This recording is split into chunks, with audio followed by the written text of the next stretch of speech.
Oke, baik.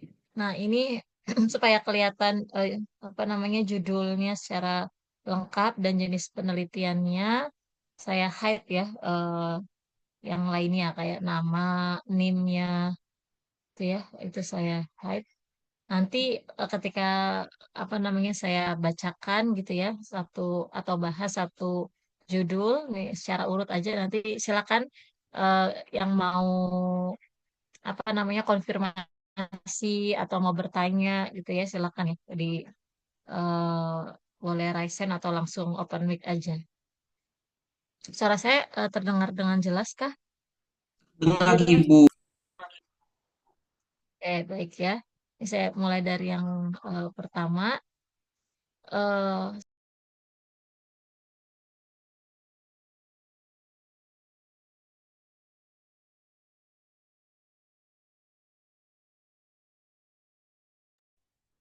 oke, yang pertama ini pengaruh model pembelajaran problem based learning terhadap kemampuan pemecahan masalah matematis peserta didik pada materi SPLDV di kelas 7 SMP ya. Ini jenis penelitiannya eksperimen pengaruh. Oke. Waktu itu saya pernah bagikan ya waktu pendalaman materi untuk yang pengaruh itu materinya perlu ditulis di judul nggak? Tidak perlu Ibu, Gimana? tidak perlu.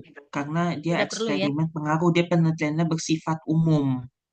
Oh gitu ya. Oh, baik benar ya. Jadi ini mungkin materinya tetap dibahas nanti di proposalnya ya di bab satu misalnya dijelaskan ambil materi SPLDV alasannya apa misalnya nanti di bab 2-nya juga bahas tentang materi SPLDV tapi di judulnya nggak perlu gitu ya. Kenapa ini untuk mengantisipasi karena seringkali kejadian eh, mahasiswa itu udah nulis kan di judul. Ketika kita punya judul mengajukan dosen pembimbing itu kan nanti kan ada SK ya, surat keputusan gitu ya. Ada SK lah, SK yang berkaitan dengan proposal judul proposal kalian gitu ya. Nah, namun misalnya ketika timelinenya itu meleset ya, ketika kalian sudah seminar ternyata ketika mau penelitian itu nggak cocok materinya gitu ya Kak. Kan eksperimen ya, harus ada perlakuan ya pada kelas eksperimennya itu. Nah, itu kan berarti kan materinya harus sesuai dengan apa yang berlangsung ya di sekolah gitu, di sekolah tempat penelitian. Nah, jadi ada kasus seperti itu sehingga materinya harus diubah. Nah, itu nanti rapat lagi kalau di judul ada materi ya. Rapat lagi di judul ada materi karena nanti harus ubah apa namanya? Ubah surat tugas, surat SK gitu ya. Nah, jadi nggak perlu ditulis materinya, tapi tetap nanti di bab satu, di bab 2 itu dibahas tentang SPLDV-nya. Itu ya. Jelas ini judul yang pertama. Ada yang mau eh, menanggapi? Ibu maaf, ini kan judul saya. Berarti Ya, judulnya silakan. pengaruh model pembelajaran program based learning terhadap kemampuan pemecahan masalah masalah matematis siswa kelas 7 SMP, Ibu. Iya, Jadi betul aja. pakai materinya. Seperti materi, tapi materinya tetap dibahas ya di apa eh, proposalnya gitu ya. Kan ada nanti di batasan masalah gitu ya. Nanti lihat-lihat lagi materi-materi pendalaman ya untuk jenis masing-masing jenis penelitian gitu ya. Ah, baik, Ibu. Oke, Terima kasih, kita Ibu. lanjut ya. Ya, sama-sama. Berikutnya yang kedua ini eksperimen pengaruh juga, pengaruh penerapan model eh, CTL dalam meningkatkan kemampuan berpikir kritis matematis siswa. Oke, untuk yang ini modelnya sudah ada ya CTL, kemudian kemampuannya berpikir kritis matematis. Nah, mungkin eh, dalam meningkatkan ya. Kalau dalam meningkatkan itu eh, apa namanya? Nanti agak-agak rancu sama judul eh, apa yang lain yang kualitatif itu ya. Mungkin lebih cocok terhadap ya. Kalau pengaruh itu biasanya terhadap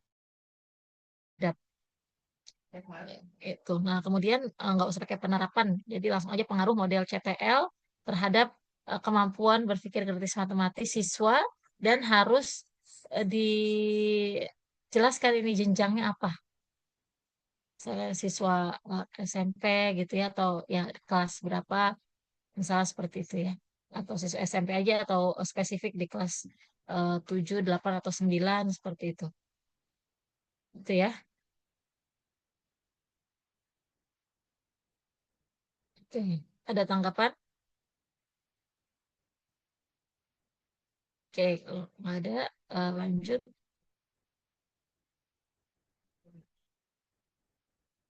Ini, nah ini juga ya, ini sama ya, yang eksperimen pengaruh, eh, catatannya sama mirip-mirip nih ya. Ini langsung aja pengaruh pendekatan PMR terhadap kemampuan koneksi matematis siswa. Materinya nggak usah, tapi nanti ada tetap dibahas di proposalnya, tapi nggak usah di judul gitu ya. Justru yang perlu dilengkapi adalah jenjangnya ya, di kelas berapa, apakah di SMP atau di SMA gitu ya. Nah, kemudian untuk eh, nanti ini kan judulnya PMR ya. Nah, nanti perlu dicek lagi nih, mau pakai apakah RME, apakah PMR, atau PMRI. Nah, itu harus konsisten gitu ya. Jadi biasanya sih kalau PMRI ya, kalau mau pakai bahasa Indonesia bisa PMRI, itu memang adaptasi dari RME kayak gitu. Jadi langsung aja misalnya PMRI lebih lebih lebih umum ya, lebih familiar PMRI dibandingkan PMR gitu ya. Atau kalau mau secara umum yang nggak PMRI-nya bisa langsung RME gitu ya, Realistic Mathematics Education. Itu. Nah, kemudian eh, Ibu, Ibu maaf, ini katanya ada yang kurang tadi yang nomor 4, nomor 5, Bu. yang ini Iya, analisis. ya itu tadi di apa di tabel-tabel sini kayak ada nggak ketulis gitu, nggak tulis seperti itu, Bu. Khawatirnya cuma tulis Oh, bil ini aja belum. gitu. Ini Iya, maksudnya ini ya. iya, Ya. Oh, ini punya bintang. Yang nomor 5 punya bintang. iya itu, Begitu. iya itu pilihan. Saya, Oke. saya Oke. sih apa tiga tiga pilihan Hmm. judul gitu. Oke, kira-kira cenderungnya kemana bintang? Nah Coba saya, kita cek eh, satu-satu.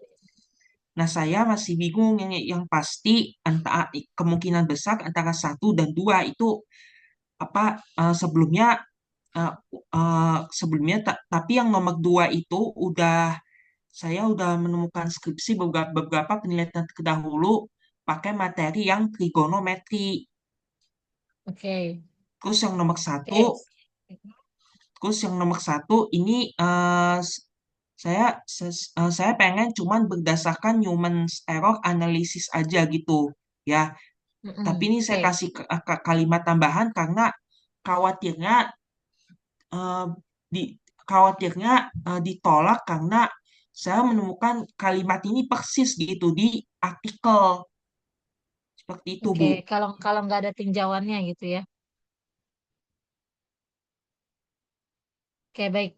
Kita coba bahas yang nomor 1 dulu ya. Analisis kesalahan siswa kelas 10 dalam menyelesaikan soal cerita matematika pada materi SPLTV berdasarkan human error analysis. Mungkin nggak usah pakai bila ya, ditinjau dari nah ini penerapan asesmen formatif dalam evaluasi pembelajarannya itu maksudnya gimana, Bintang?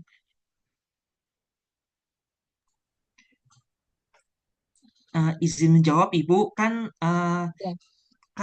penilaian asesmen dalam pembelajaran kan ada asesmen formatif, ada asesmen sumatif. Nah, kalau asesmen Mm-mm. formatif sebagai evaluasi pembelajaran biasanya guru dalam proses pembelajaran berikan timbal balik ke siswa langsung, terus mengukur Oke. kemampuan siswa itu dalam pembelajaran sejauh mana sih pemahaman mereka, terus kemajuan mereka dalam memahami materi itu kayak seperti Mm. apa, terus mengerjakan soal setelah diberikan materinya oleh guru itu bagaimana. Beda dengan kayak Mm. asesmen sumatif. Kalau asesmen sumatif Oke. biasanya dia penilaian semester. Oke, baik. Jadi maksudnya soal yang mau dianalisis nantinya itu soal asesmen formatif gitu ya. Iya, Oke, jadi mungkin seperti ini aja. Analisis kesalahan siswa kelas 10 SMA dalam menyelesaikan soal cerita pada asesmen formatif gitu ya. Soal cerita matematika pada asesmen formatif eh, pada materi itu atau dalam tadi ya, misalnya eh analisis kesalahan siswa nanti kata preposisinya dicari yang tepat ya biar nggak double-double dalam, double-double pada gitu ya. Yang jelas menyelesaikan soal cerita matematikanya itu soal cerita dalam asesmen formatif gitu ya Bintang iya ya. Ibu, iya, Kalau seperti itu maksudnya nggak usah pakai ditinjau dari.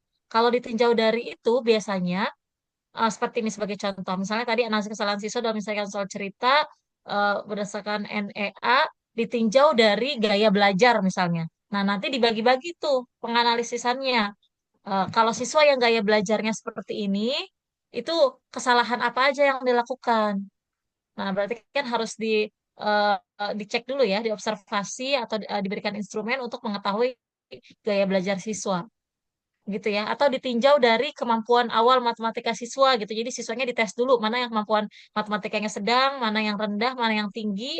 Nah, kemudian itu jadi dasar dalam menganalisis kesalahan siswa. Oh, kalau siswa yang kemampuan matematikanya rendah, ternyata dia dalam menyelesaikan soal cerita tuh kesalahannya begini, begini, begini. Kalau siswa yang kemampuannya sedang, kesalahan dalam menyelesaikan soal cerita itu begini, begini, begini, dan seterusnya. Atau kalau tadi ditinjau dari gaya belajar, siswa yang gaya belajarnya apa namanya misalnya auditori misalnya gitu ya, itu eh, kesalahan dalam menyelesaikan soal ceritanya itu cenderung begini, begini, begini, seperti itu. Kalau ada kata-kata ditinjau dari. Tapi kalau tadi yang Bintang maksud soalnya itu adalah soal dalam asesmen formatif, jadi nggak perlu ada kata-kata ditinjau dari.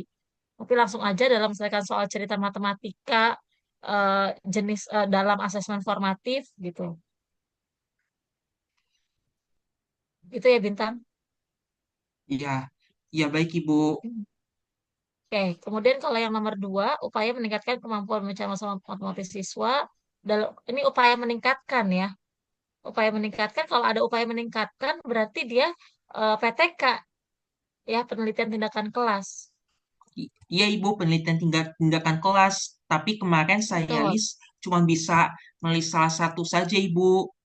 Cuma Oh, antara oke, baik. PTK atau analisis. Oke, baik. Kalau nomor dua ini PTK, berarti nanti tindakan yang dilakukan itu apa? Menerapkan apa? Model pembelajaran apa misalnya? Di sini belum Problem ada. based learning, problem based learning. Problem based learning gitu ya. Jadi berarti upaya meningkatkan kemampuan memecah masalah matematis siswa kelas 10 dalam menyelesaikan soal cerita eh, apa namanya melalui penerapan eh, model problem based learning. Itu aja. Nah, ini hati-hati dengan penggunaan kata ditinjau dari ya. Tenang ya. Maksudnya apa itu apa namanya? eh, Dia punya makna gitu. Jadi dia seperti variabel juga gitu. Jadi entah itu variabel moderasi misalnya atau variabel mediasi gitu ya. Jadi kayak tadi misalnya ditinjau dari gaya belajarnya. Jadi gaya belajar itu jadi salah satu eh, apa namanya pertimbangan gitu dalam menganalisis seperti itu ya. Nah, ini juga kalau ada kata-kata ditinjau dari sepertinya kurang cocok ya untuk yang di PTK ini. Jadi kalau mau ini diganti aja tadi sama penerapan model pembelajaran apa, PBL misalnya gitu.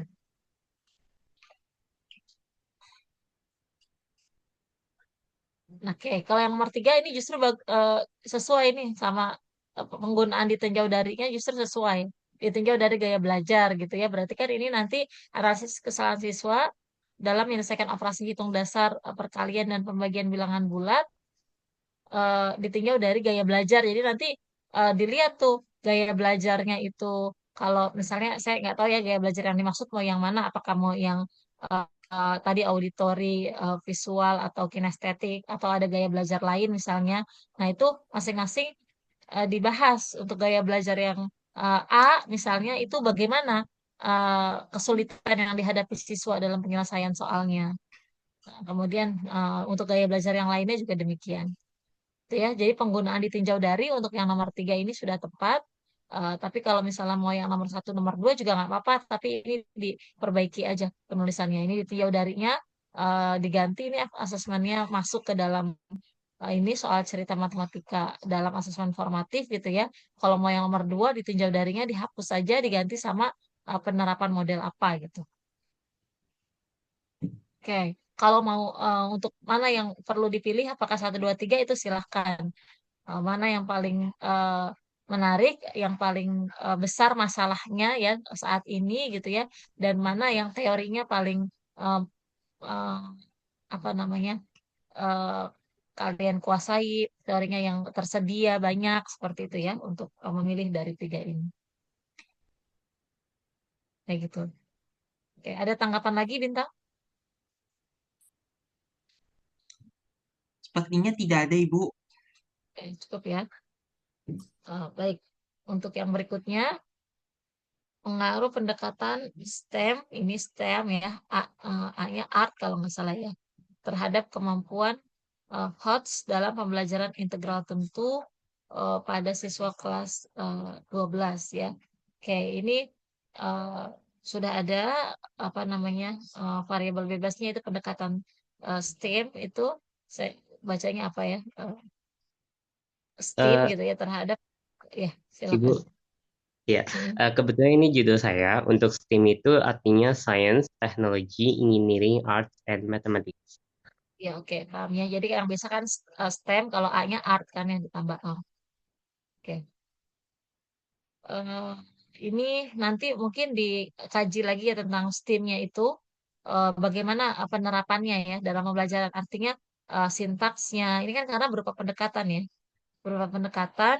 Kalau saran saya, kalau pendekatan itu kan biasanya kan secara umum ya, secara umum kan, apa namanya, sudut pandang guru gitu ya dalam mengajarkan materi tertentu, salah seperti itu.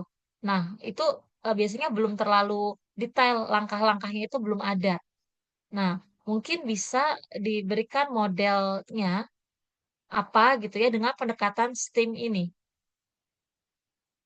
Misalnya pengaruh model pembelajarannya nanti rencananya apa? Kalau pendekatan STEAM itu, pendekatan STEAM itu kan masih secara umum ya, pendekatan itu ya. Modelnya, Bu, Modelnya apa kira-kira? Udah kebayang belum? eh yang saya pikirin sih 5E. 5E. Oke. Ya, Nanti coba dilihat kaitannya dengan STEAM ya. Jadi misalnya pengaruh model pembelajaran 5E dengan pendekatan STEAM gitu ya. Seperti itu. Dilengkapi gitu ya. Atau nanti masih ada waktu misalnya mau cari-cari lagi teori-teori yang terkait atau artikel-artikel penelitian terdahulu ya berkaitan dengan model yang cocok ini ya untuk peningkatan kemampuan HOTS dan kaitannya dengan pendekatan STEAM apa gitu. Jadi saran saya ditambahkan modelnya tapi tetap dipertahankan pendekatannya gitu ya. Karena kan dalam menerapkan suatu model pembelajaran tertentu mungkin pendekatannya bisa berbeda kayak gitu. Kayak gitu ya. Nah, ini baik, juga Bu. eh, hmm, mungkin materinya sementara nggak usah ditulis di judul ya. Nanti ada di apa isi proposalnya aja. Eh, saya boleh izin bertanya, Bu. Ya, silakan. Silakan. Untuk mengenai materinya ini, memang eh, karena saya suka di bidang kalkulus, jadi saya menambahkan Jadi sudah fix terutama gitu ya. integral. Ya, memang sudah fix seperti itu. Tetapi jika nantinya di saat penelitian akan ada perubahan, saya masih bisa menyesuaikan asalkan eh, terutama Masih kalkulus materinya gitu. masih nggak jauh-jauh dari ya dari masih kalkulus Oh, gitu oke, atau baik. setidaknya Mm, mm, SMA mm. gitu. Nah, tapi Oke, pertanyaan baik. saya gini Bu, untuk Mm. penelitiannya itu bisakah dilakukan bersamaan dengan PKM? Eh, kabarnya begitu. Kalau yang sebelum-sebelumnya nggak bisa ya, nggak bisa karena saat PKM itu timeline dari prodi itu agak terlambat ya. Jadi saat PKM kalian baru dapat dosen pembimbing skripsi itu kayaknya pas udah mulai PKM ya, di tengah-tengah PKM gitu ya. Dan itu belum mulai belum mulai ambil data pra penelitian, belum mulai menyusun proposal, kayak gitu ya. Nah, tapi kalau misalnya di prodi itu eh wacananya sih kalau prodi yang sekarang mau mempercepat masa studi gitu ya. Artinya sebelum PKM kalian udah siap, udah ada dosen pembimbing dan seterusnya gitu. Jadi memang ditekankan ditekankan sekali ini untuk matlit ini apa namanya produknya itu udah proposal jadi gitu supaya nanti pas PKM udah jelas mau neliti apa dan bisa meneliti gitu. Jadi sementara wacananya seperti itu mudah-mudahan bisa betul terlaksana gitu ya. Kalau Eh, yang o- sebelumnya belum. Mm-mm. oke, baik Bu. Terus untuk PKM itu harus kelompok ya Bu? PKM iya per kelompok tapi per kelompok itu cuma sekolahnya aja. Tetap kalian ngajarnya ya bareng-bareng. Ngajarnya sendiri-sendiri. Pengajarnya sendiri-sendiri. Oh, jadi untuk Cuma memilih sekolah sekolahnya. misalnya. Iya betul. Misalnya di sekolah A itu ada 5 orang serombongan gitu ya. Tapi ya Kak masing-masing ngajarnya sendiri-sendiri. Untuk sekolahnya tuh aturannya ada nggak sih Bu? Soalnya belum ada. Sekolahnya itu belum ada ini ya. Kalau nggak salah sekolahnya itu biasanya dibuka ya. Jadi prodi itu punya list sekolah yang udah bekerja sama dengan prodi. Biasanya sih yang biasanya kalau misalnya sekolah tahun lalu sekolah itu masuk di list yang PKM di sana ya berarti tahun ini lanjut gitu biasanya gitu.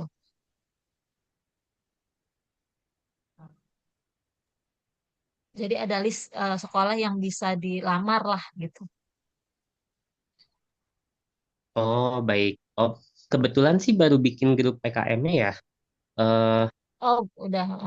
Terus? udah tapi baru banget dibikin, cuma belum ada pengumuman apa-apa lagi.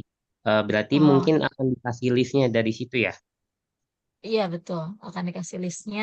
Nanti dari list itu, misalnya dapat sekolah mana, kemudian nanti diberikan dosen pembimbingnya gitu. Kayaknya memang belum belum ya, belum belum mulai ngurusin yang ke sana kalau prodinya kayaknya karena dari dosen juga belum ada penunjukan. Biasanya kita ditunjuk nih, saya ngebimbing mahasiswa PKM di yang sekolah mana gitu ya. Biasa satu dosen dapat satu sekolah gitu. eh untuk sekolahnya sendiri semuanya di daerah Jakarta atau ada yang Jabodetabek gitu atau misalkan mungkin kayak Tangerang gitu kalau tahun lalu. Tangerang pernah ada tahun lalu ada ya ada Tangerang satu tapi itu eh, kasuistik ya artinya itu memang sekolah kalau nggak salah apa sih Karisma Bangsa School ya jadi ada beberapa sekolah internasional yang kemarin kita kerja sama ada Karisma Bangsa School ada Jakarta Montessori School nah itu kan di Karisma Bangsa tuh ada di Tangerang gitu. Tapi kebanyakan sih kalau yang normalnya regulernya itu di Jakarta karena kan ada dosen pembimbingnya juga ya. Mungkin agak sulit terjangkau kalau yang di luar Jakarta gitu. Jadi dipilihnya yang di sekitar Jakarta. Oh, baik. Oke. Terima kasih banyak ya, Bu. Iya, sama-sama. Oke, kita lanjut ke judul yang berikutnya. eh ini pengaruh. Nah, ini nggak usah pakai kata-kata studi ya. Kalau studi itu kita seolah-olah hanya apa namanya eh, kajian aja gitu ya. Tapi kan kalau skripsi itu kan harus meneliti, harus turun lapangan. Jadi dihilangkan ya kata studinya. Langsung pengaruh kemampuan penguasaan bahasa Inggris terhadap prestasi belajar matematika siswa kelas 10 SMA Lab Sekolah Rawamangun. Nah, ini hati-hati. Kalau seperti ini, pantesan judul studi ya, karena berarti nggak ada eksperimen kalau seperti ini. Kita hanya pakai data kemampuan penguasaan bahasa Inggris, entah dengan melalui tes gitu ya, entah pakai instrumen apa gitu ya, entah tes, entah wawancara atau apapun. Kemudian itu nanti hasilnya dikaitkan dengan prestasi belajar matematika. Nah, ini nggak bisa. Kalau di skripsi itu harus ada turun lapangannya gitu. Dan harus berkaitan dengan kemampuan matematika, model pembelajaran misalnya atau kemampuannya. Jadi di sini yang saya soroti ini dua hal yang perlu diperbaiki. Ini catatan juga buat yang lain ya. Yang pertama, variabel bebasnya itu kalau di eksperimen variabel bebasnya itu harus berupa penerapan suatu model atau metode pembelajaran seperti itu ya. Nah, kemudian variabel terikatnya itu jangan umum prestasi belajar, tapi harus sudah menyasar ke kemampuan matematis tertentu. Misalnya kemampuan komunikasi matematis, kemampuan pemecahan masalah matematis, misalnya kemampuan pemahaman konsep matematis, ya, kemampuan berpikir kritis, kemampuan berpikir kreatif, itu ya harus menyasar ke kemampuan berpikir tertentu gitu.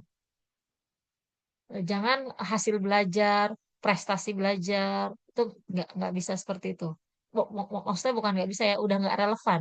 Kalau dulu judul-judul yang eh, jadul-jadul itu masih hasil belajar, prestasi belajar, tapi sekarang udah nggak relevan lagi karena ya berdasarkan apa perkembangan penelitian di bidang pendidikan matematika misalnya atau perkembangan peraturan ya, peraturan-peraturan pemerintah itu udah menyasar ke kemampuan tertentu, kemampuan matematis tertentu. Gitu. Jadi jangan umum prestasi belajar. Dan variabel bebasnya juga harus penerapan suatu eh, model atau metode atau apa gitu ya yang eh, tidak sekedar kalau seperti ini nanti kalian nggak eksperimen ini. Kemampuan bahasa Inggris kan bisa tinggal dites aja kan buat nentuin kemampuan bahasa Inggris siswa gitu. Jadi nggak ada eksperimen di sana. Gitu ya. Bisa dipahami ini atau ada tanggapan dulu, nih, terutama bagi yang memiliki judul ini.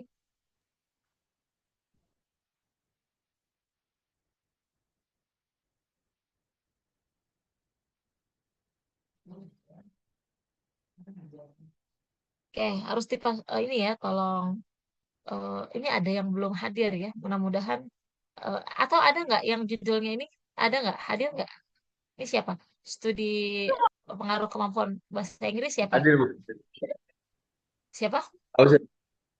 Fauzan. Nesa, Nesa. Fauzan. Cuma saya pakai laptopnya Indonesia, Bu. Oh gitu, kamu siapa? Fauzan, Bu. Oh Fauzan. Ya. Ya gimana tuh Fauzan? Jangan Fauzan ya, harus ada eksperimennya.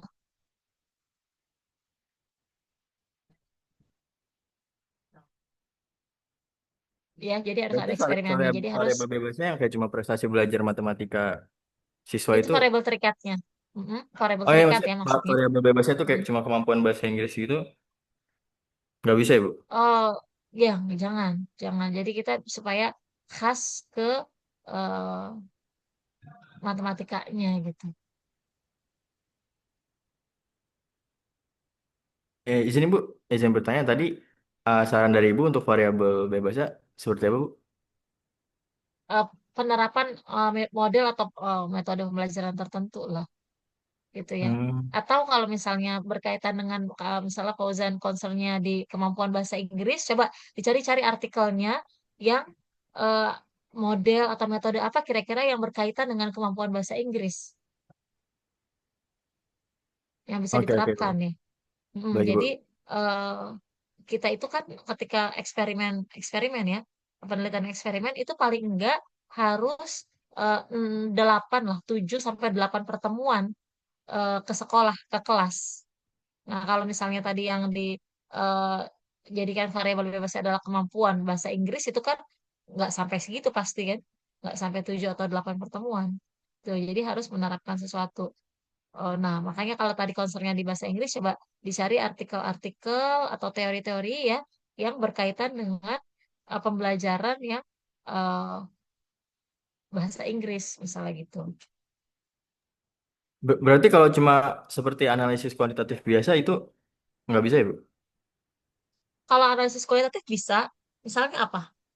Maksudnya Yang analisis dianalisis apa? kuantitatif biasa gitu, Bu? Kayak Oh, cuma kuantitatif ambil, kayak survei gitu ya. Kayak survei nggak? ya, Iya, nggak oh umum. nggak bisa, Bu. Nggak Harus bisa. eksperimen ya, Bu ya? eh Ya, umumnya seperti itu sih. Ya mungkin eh, nanti mungkin kesulitan ketika ke dosen pembimbingnya mungkin ya, dan ke dosen penguji gitu ya, karena ada norma-norma yang harus dipenuhi gitu ya. Kayak tadi harus 7 pertemuan dan seterusnya gitu. Baik Ibu, terima kasih. Sekali lagi Bu, kalau variabel Mm. terikatnya Bu, tadi Ibu bilang nggak bisa cuma prestasi belajar gitu aja ya, Bu. Iya, harus kemampuan berpikir tertentu. Sebenarnya bisa gitu ya, tapi nanti kamu pasti akan ada kendala ya, entah di dosen pembimbing maupun dosen pengujinya, karena ini sudah kurang relevan gitu ya, mengukur hasil belajar.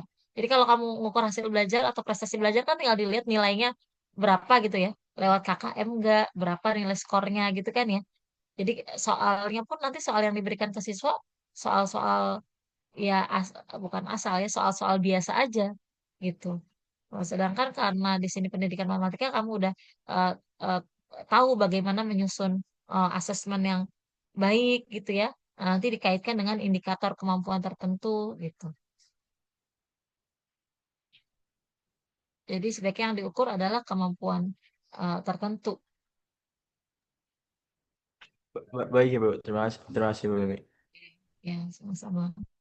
Oke, lanjut di sini eh, eksperimen lagi.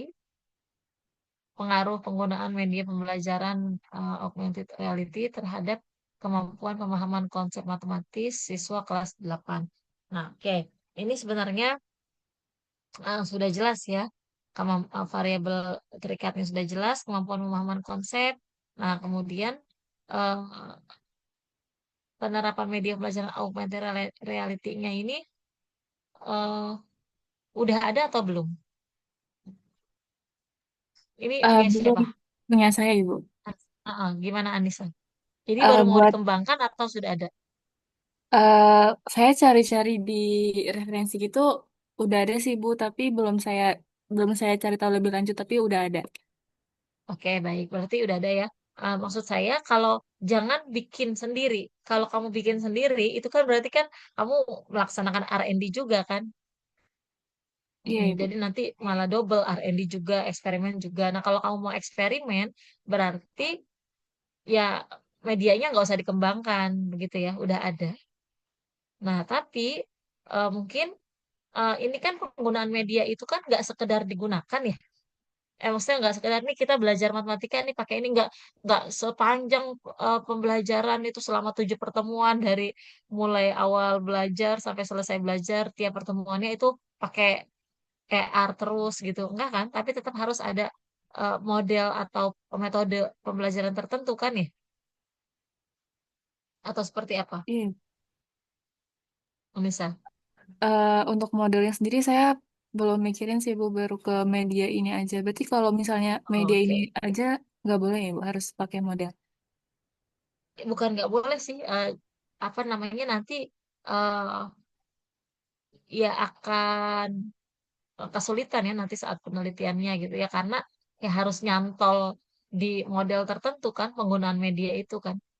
Oh, iya, baik, Ibu. Berarti saya nanti coba cari untuk model pembelajarannya aja ya. Iya, betul. Baik, Cari ya yang Ibu. kira-kira cocok nih dengan ER sama eh, ya kemampuan pemahaman konsepnya. Oke, Baik, Ibu. Terima kasih. lanjut. Ya, sama-sama. Nah, ini lanjut. Pengaruh metode pembelajaran RME terhadap keterampilan literasi numerasi siswa ditinjau dari self confidence. Nah, ini juga sudah jelas variabel terikatnya itu adalah keterampilan literasi numerasi, kemudian ada ditinjau darinya ya. Nah, ini juga bagus. Artinya eh, nggak hanya melibatkan variabel X, satu X dan satu Y gitu ya, tapi ada variabel lain ya, yaitu self confidence-nya. Nah, ini bagus. Nah, tapi mungkin catatannya untuk judul ini dikaji lagi. RME itu apakah metode, apakah dia model, atau dia pendekatan? Nah, biasanya sih eh, sering orang nyebutnya RME itu ada pendekatan, ada yang nyebut model, tapi jarang yang metode gitu. Nah, ini dikaji lagi aja ya. RME itu sebenarnya kedudukannya sebagai apa sih? Metode kah, model kah, eh, pendekatan kah gitu ya? Atau ya cukup pembelajaran RME aja gitu. Karena sebenarnya RME itu kan teori ya. Yang dari Belanda itu dia tuh teori pembelajaran gitu. Bagaimana harus membelajarkan mengajarkan matematika gitu. Jadi apakah tepat kalau pakai kata metode? Ini punya siapa judulnya? Punya saya, Ibu. Oke, Tania. Nah, ini Tania nanti untuk peninjauan self confidence-nya berarti sudah jelas ya? Sudah kebayang gimana Iya, posisi si self confidence ini? nanti saya pakai tes angket gitu, Ibu. Jadi nanti saya tes Mm-mm, awalnya itu ada untuk yang keterampilan literasi numerasinya. Nanti saya juga mm-mm. pakai tes angket untuk self confidence-nya. Saya cari di searching juga udah ada Mm-mm. yang pernah pakai angketnya itu, Ibu, yang self confidence-nya Oke, itu. baik. Mm-mm. Nah, mungkin kalau self confidence yang perlu ya angketnya di awal kan karena dia nanti ditinjau dari itu. Berarti kita harus punya data self confidence siswa gitu kan ya. Tapi kalau keterampilan literasi numerasinya apakah harus di tes awal juga atau cukup di tes akhir aja? Em, Mungkin kalau saya mikirnya kan saat ini kan saya belum tahu ya Ibu mau penelitian di mana.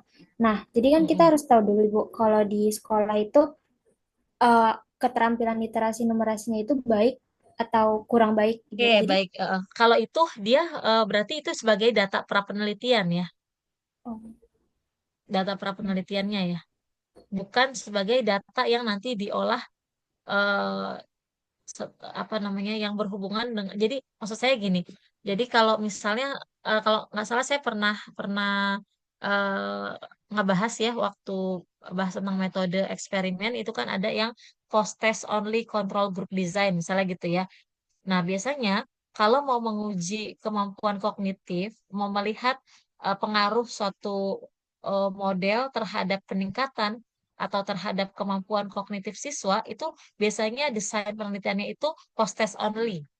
Ya, artinya siswa kelas 7A misalnya gitu ya. Siswa kelas 7A itu kita eh, kita terapkan model A gitu ya ke siswa kelas 7A, kemudian nanti di akhir kita tes pakai tes soal dengan indikator keterampilan literasi numerasi. Hasilnya bagaimana gitu ya. Kita nggak perlu uji awalnya si kelas 7A itu. Kenapa nggak perlu kita uji awalnya? Karena soalnya itu kan harus sama kalau ada pretest ada posttestnya. Nah, sedangkan pasti di awal itu mereka belum belajar materinya kan.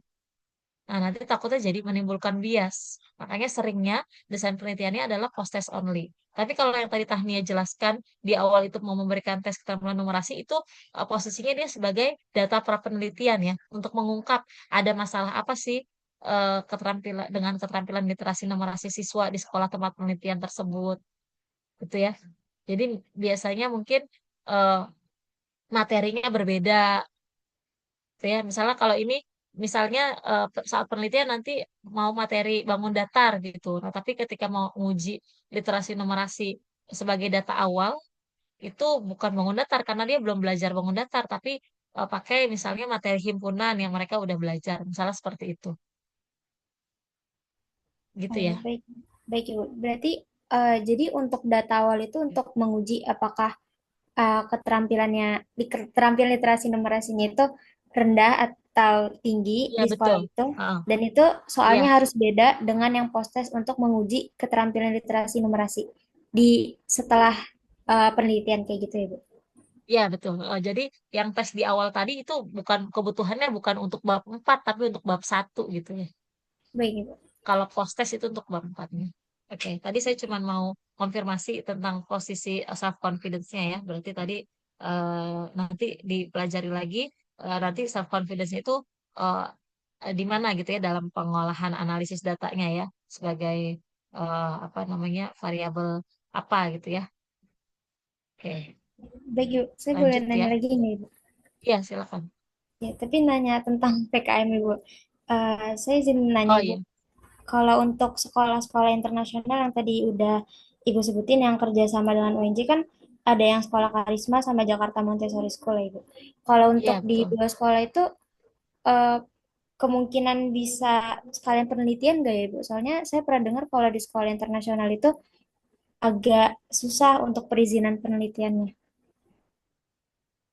Kayaknya bisa-bisa aja sih. Nanti tinggal uh, diurus suratnya. Tapi saya belum tahu ya, saya belum tahu gitu ya. Tapi kalau misalnya kamu memang PKM di situ kan seharusnya nggak masalah dong kan emang lagi di situ gitu ya.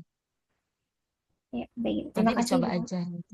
Mm-mm. Terima Nah, kasih, Bu. dan dipastikan juga tahun ini masih berlanjut PKM di sana gitu. Karena kalau tahun kemarin, prodi kita kan dapat hibah PKKM nih.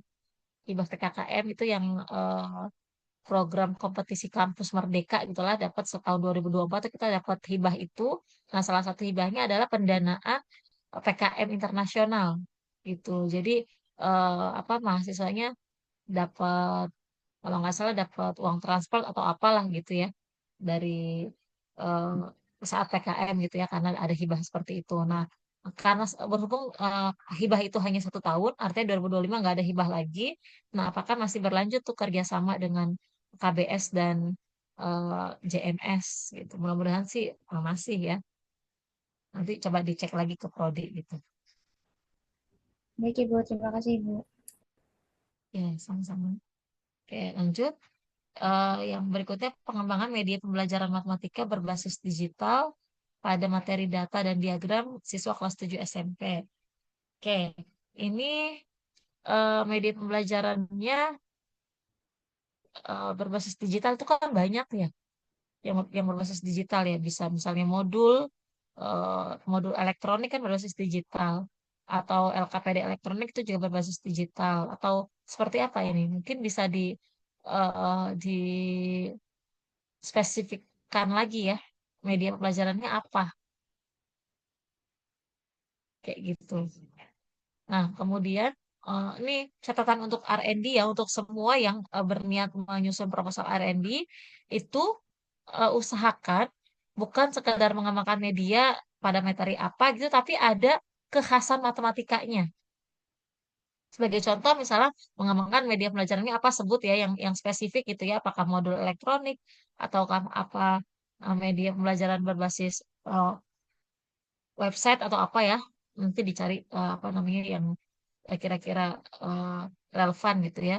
Nah, kemudian misalnya eh, berbasis eh, PBL misalnya, atau berbasis PJBL, atau dengan pendekatan saintifik atau pendekatan apa gitu. Jadi tetap ada kekhasan matematikanya gitu.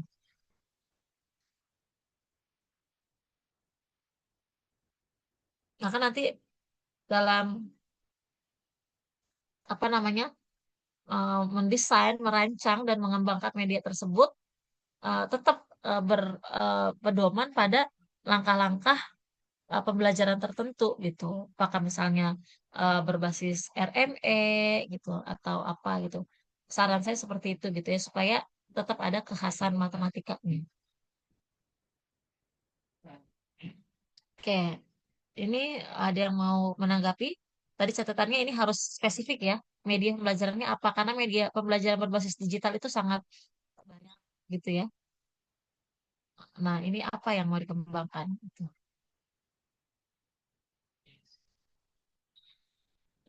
Oke, lanjut. Pengaruh pembelajaran kooperatif tipe Jigsaw, perbantuan soal HOTS terhadap kemampuan penerapan matematik siswa. Oke, ini mungkin tadi ya sama kalau materinya itu nggak terlalu uh,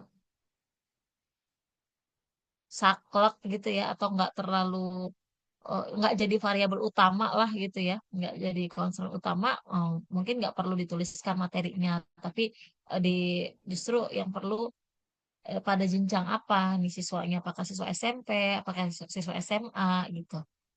Nah, berikutnya ini ada pengaruh belajar kooperatif siswa, perbantuan soal HOTS. Nah, berarti berarti ini maksudnya dalam pembelajaran gitu ya, berarti siswa tuh diberikan soal-soal HOTS gitu mungkin ya maksudnya.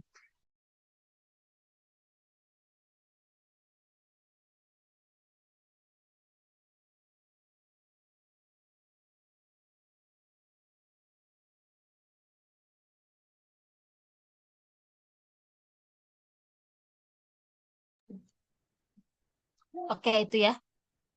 Tadi eh, ini maksudnya berarti dalam pembelajaran itu dikasih latihan soal HOTS gitu mungkin ya.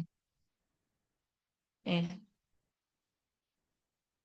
lanjut yang R&D. Nah, ini media pembelajaran interaktif Ratu Nostako eh, untuk memfasilitasi kemampuan prosedural siswa SMP. Nah, ini juga eh, apa namanya bagus ya. Artinya mungkin eh, biasanya kan untuk meningkatkan kemampuan, tapi itu hati-hati dengan judul seperti itu, berarti kita harus uji efektivitas.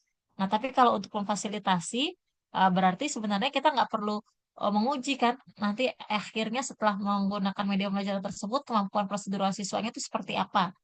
Tapi eh, di mana kita bisa klaim memfasilitasi kemampuan ini, yaitu dengan menyesuaikan media pembelajaran yang kita kembangkan dengan indikator kemampuan prosedural. Seperti itu ya, misalnya indikator kemampuan prosedural apa aja, A, B, C, D, E misalnya. Nah, itu kira-kira media pembelajaran kita itu eh, memuat misalnya icon-icon atau simbol-simbol atau apa eh,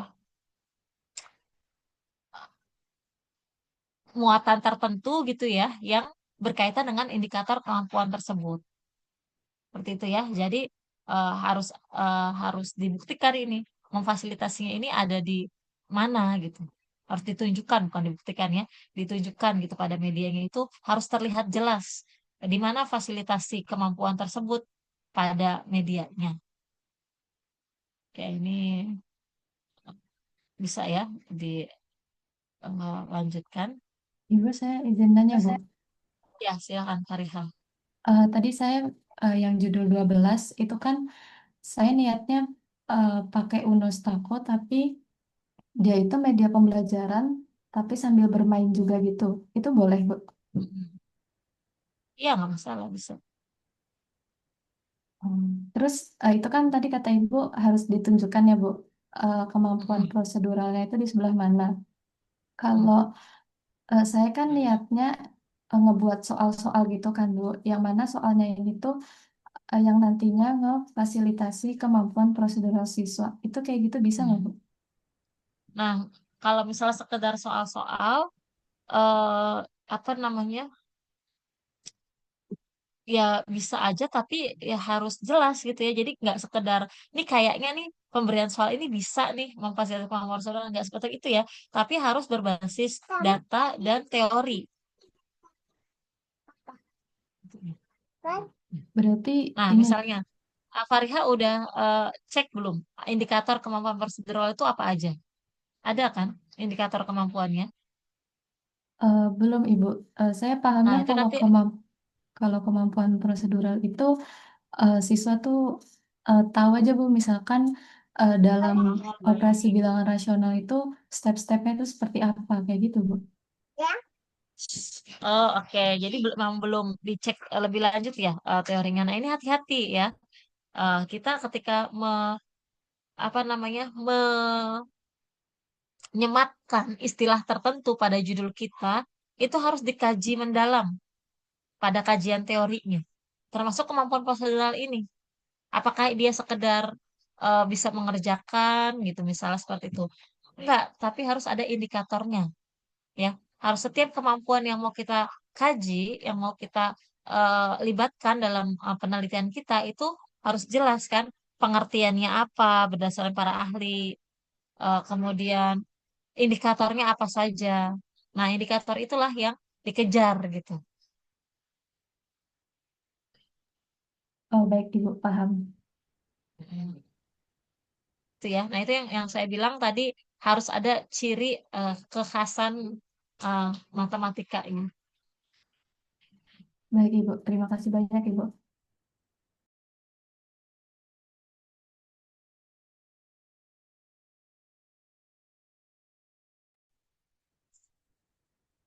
Oke, lanjut ya.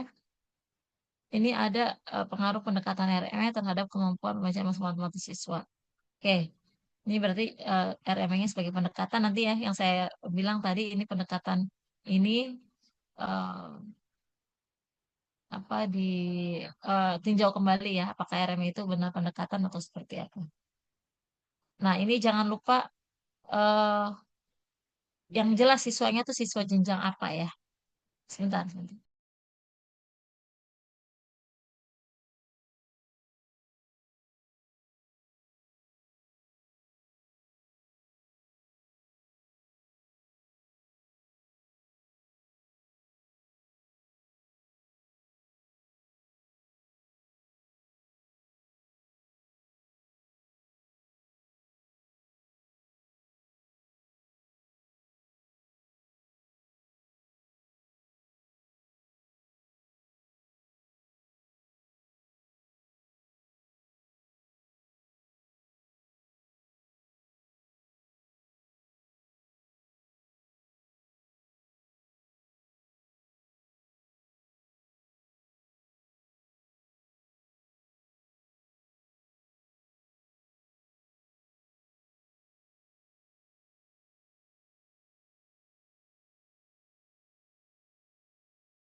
Oke, mohon maaf, kita lanjut ya. Nah ini ya tadi siswanya harus jelas siswa apa jenjangnya ya. Nah mungkin ini kan masih, maksudnya banyak ya kalau kalian cari penelitian-penelitian terkait dengan ini kan ada banyak. Nah kalau bisa apa sih kebaruan dari penelitian ini gitu ya, dipertegas gitu. Kalau bisa di judul lebih baik, atau kalau misalnya nggak masuk ke judul ya berarti nanti isinya yang harus eh, menunjukkan gitu ya ada novelty atau kebaruan dari penelitian ini gitu. Karena kalau misalnya lihat pengaruh pendekatan RME terhadap kemampuan membaca masalah matematis pasti banyak gitu ya. Kira-kira kebaruannya apa gitu pada penelitian ini. Oke, ini yang berikutnya pengaruh model discovery learning Ibu, berbantuan. Ini nggak usah pakai. Oh ya, silakan. yang terkait judul 13, Bu, saya mau Ya. nanya dulu. Mm-mm. Tadi komentar Ibu, Pak, terhadap pendekatannya apa ya, Bu? Oh ya, RMA itu nanti dikaji lagi ya. Dia itu pendekatan atau model atau apa RMA itu. Kaji lagi. Berikutnya tadi siswa Kalau ini misalnya siswa dia, apa? Kalau dia, nah sama, kalau materi kan saya masih bingung ya, Bu. Sebenarnya mau materi apa? ya Jadi enggak belum harus bisa materi. Maksudnya jenjangnya. Di judul emang nggak ada materi kalau di judul eksperimen. Jenjangnya di SMP atau SMA. Nah, berarti jenjang dulu ya, Bu, situ. Iya, yang kamu tentuin jenjangnya itu. Sama misalnya buat nanti nentuin materi itu, kita pakai uji data pas pra penelitian gitu ya, Bu? Apa bisa bebas milih materi? Betulnya eh, bisa disesuaikan ya. Apa secara sebenarnya pada praktiknya kita kan harus tetap ngukur-ngukur ya waktu penelitian kita gitu pakai timeline ya, kira-kira kapan kita seminar, kapan kita bisa turun lapangan, materi yang kira-kira cocok tuh apa ya, yang kira-kira pas gitu ya dengan waktu penelitian kita. Nah, tapi itu nggak bisa jadi alasan tentu kan ya secara ilmiah gitu. Tapi nanti kalau kita sudah tentukan misalnya materinya apa, nah nanti cari rasionalisasinya. Nah, misalnya kita kaitkan dengan kemampuan pemecahan masalah, atau kita kaitkan dengan RMA-nya gitu materi tersebut seperti itu.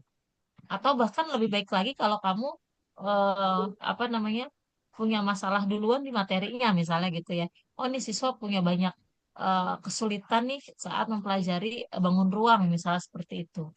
Nah, baru kemudian ditentukan nanti model pembelajarannya apa, kemampuan yang akan ditingkatkan atau yang akan diukur itu apa, seperti itu. Jadi silakan dipertimbangkan mau dari sudut pandang mana gitu. Kalau misalnya sudut pandangnya kamu udah menentukan nih mau RME terus mau kemampuan bacaan masalah matematis ya berarti untuk materinya disesuaikan dengan dua variabel tersebut gitu. Tapi kalau pendekatannya, pendekatan RMA-nya saya ganti jadi model problem based learning itu bisa nggak ya, Bu? Iya bisa aja gitu. Yang penting ada roadmap ya. Roadmap penelitian itu maksudnya ada kajian-kajian pada penelitian terdahulu gitu ya, penelitian-penelitian sebelumnya yang eh, apa namanya mengaitkan gitu ya. Ada kaitan antara PBL dengan kemampuan pencarian masalah matematis misalnya kayak gitu. Atau RME dengan kemampuan pencarian masalah matematis. Dan pasti dua-duanya ada kaitannya. Jadi mau kamu pilih RME maupun pilih PBL pasti akan nemu literaturnya, pasti akan nemu roadmap-nya gitu ya, atau menemukan penelitian terdahulunya gitu. Tinggal ya makin banyak baca gitu ya supaya makin eh, apa namanya yakin gitu ya mau apa sih eh, model atau pendekatan atau metode yang akan diterapkan kayak gitu untuk meningkatkan kemampuan ini seperti itu Baik, Ibu. Terima kasih. ya. Ini pengaruh yang berikutnya pengaruh discovery learning ini jangan dengan ya langsung aja berbantuan. Kalau dengan ya dengan bantuan Kalau udah ya nggak usah pakai dengan gitu ya. Jadi pengaruh discovery learning berbantuan video pembelajaran terhadap ini dia yang perlu saya komentari. Variabel terikatnya itu jangan cuma kemampuan afektif ya. Karena motivasi belajar ini kan kemampuan afektif. Jadi pilihannya kemampuan kognitif dan kemampuan afektif atau kemampuan kognitif saja. Ya. Jadi kalau misalnya mau mengukur motivasi ya jangan cuma motivasi yang diukurnya, tapi juga misalnya kemampuan pemahaman konsep matematis siswa dan motivasi belajar siswa yang diukur gitu. Atau kalau misalnya Bu saya nggak mau dua variabel terikatnya mau satu aja, ya berarti pilih yang variabel kognitif, ya yang kemampuan kognitif gitu. Nah, kenapa demikian gitu ya? Tadi karena kita sebagai ini ya mahasiswa pendidikan matematika gitu ya, tugas akhirnya skripsinya ini ya kan berarti kan harus mampu punya keterampilan ya yang berkaitan dengan eh, hal-hal yang selama ini kita pelajari gitu ya, dengan yang apa namanya ciri khas pendidikan matematikanya. Kalau motivasi belajar itu kan ada instrumennya, ya, ada instrumennya. Jadi kamu setelah menerapkan model pembelajaran tertentu, kemudian diukur motivasinya dengan instrumen eh, motivasi belajar gitu ya. Tapi kamu nggak mengembangkan atau nggak menyusun soal matematika yang disusun dengan indikator kemampuan tertentu gitu. Jadi saran saya sebenarnya sebagai judul ini nggak ada salahnya ya gitu ya. Tapi ini nanti apa eh, berpotensi ya untuk ya ditolak atau perlu direvisi gitu ya. Jadi jangan cuma mengukur kemampuan afektif. Kalau mau ada efektifnya eh, berarti yang diukur dua, kemampuan kognitif atau kemampuan afektif. Tapi kalau misalnya mau cuma satu yang diukur, ya pilihnya yang kognitif aja gitu. Begitu ya. Oke, lanjut. Ini R&D pengembangan website pembelajaran interaktif dengan elemen gamifikasi pada materi aljabar kelas 7 dengan menggunakan WordPress. Oke, ini juga bisa ya.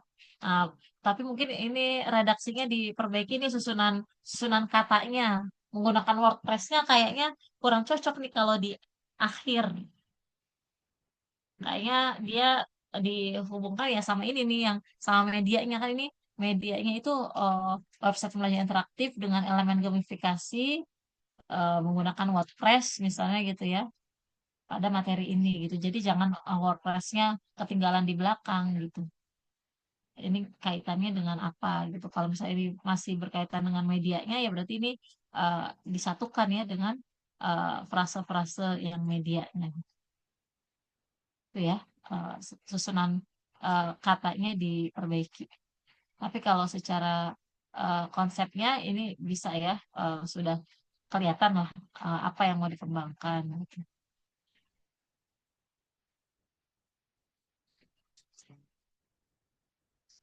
Nah berikutnya pengembangan media pembelajaran berupa video animasi berbasis animaker.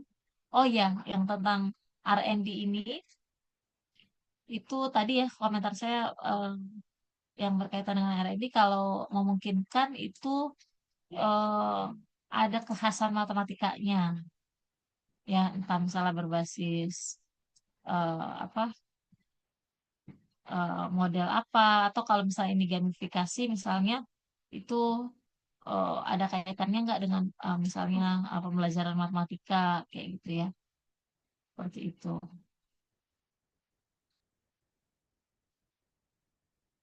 Ibu izin tanya, ya silakan. berarti kalau yang judul nomor 16 itu dia harus ada pendekatan berupa apa gitu ya Bu? Misalnya pendekatannya dari PBL gitu ya Bu, atau enggak contextual learning Ya, gitu ya Bu? lebih baik seperti itu gitu. Jadi supaya ada guide-nya gitu ya.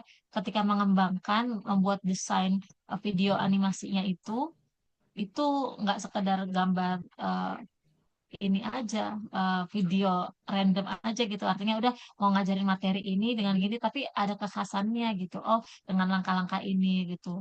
Jadi kan nanti misalnya di video animasi itu atau di media apa misalnya ada kata misalnya ayo mengamati atau ayo mencoba gitu ya. Itu bisa dikaitkan dengan sintaks eh, model pembelajaran tertentu gitu misalnya. Jadi ada kekhasannya pada video yang dikembangkan atau pada media yang dikembangkan itu. Oke, baik. Terima kasih, Bu. Ya, sama-sama. Oke. Nah, ini masih berupa topik ya, kemampuan literasi matematis dan kemampuan pemecahan masalah. Nah, ini nanti ini judulnya. Analisis kemampuan pemecahan masalah matematis ditinjau dari aspek literasi matematis dalam menyelesaikan masalah kontekstual aplikasi sosial. Oke, berarti ini yang tadi saya cukup panjang ya membahas masalah ditinjau dari. Ini kalian harus eh, paham nanti maksudnya ditinjau darinya itu seperti apa, apa aplikasinya dalam penelitian itu seperti apa gitu. Apakah eh, apa namanya dicek dulu aspek literasi matematis siswanya atau seperti apa gitu ya. Nah nanti ini buat mengkategorikan setelah siswa dengan literasi matematis sekian, itu eh, kemampuan memecahkan masalahnya seperti ini gitu, dalam menyelesaikan masalah kontekstual dan seterusnya. Gitu ya. Ya, Ibu saya izin menanggapi dan bertanya. Ya. Jadi untuk itu ini punya saya, Ibu. Hmm. Saya masih agak bingung juga, tapi topik yang mau saya ambil itu tentang kemampuan literasi matematik.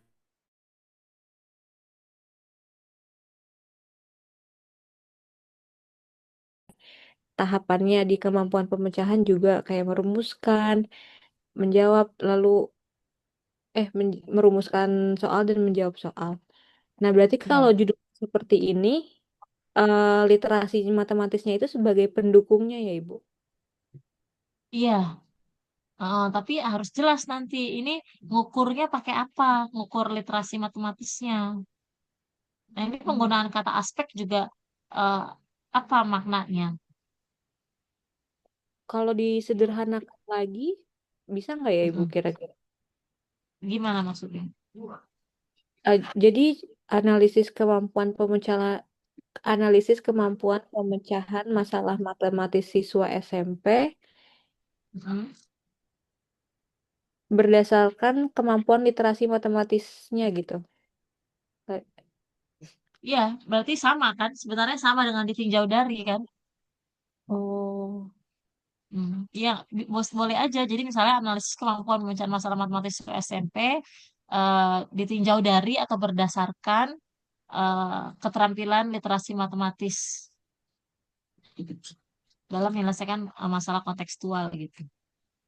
Berarti nanti harus jelas. Pertama yang dilihat atau yang diukur apanya dulu. Nah, kemudian itu jadi dasar dalam menganalisis kemampuan pemecahan masalahnya. Kalau ini kan berarti yang utama yang akan dianalisis adalah kemampuan pemecahan masalahnya kan. Iya, Ibu.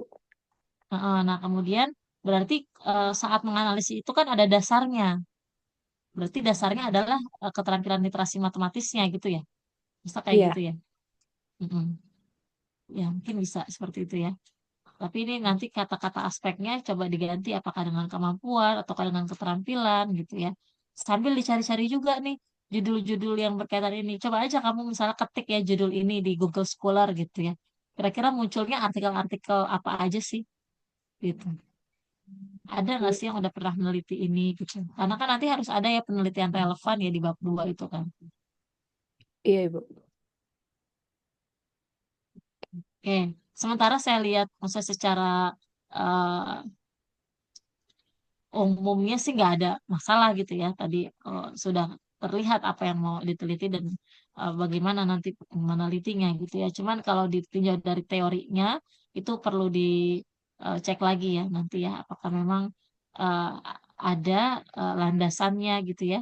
menganalisis kemampuan pemecahan masalah eh, berdasarkan kemampuan literasi matematisnya misalnya. Baik, Ibu. Oke. Lanjut, analisis kemampuan komunikasi matematis siswa melalui model pembelajaran. Nah, ini maksudnya apa nih? Menganalisis, tapi ada model pembelajaran. Model pembelajarannya nanti diterapkan atau seperti apa?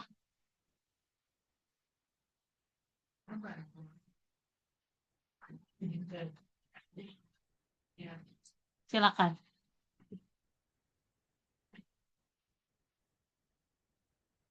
Ini milik siapa judulnya?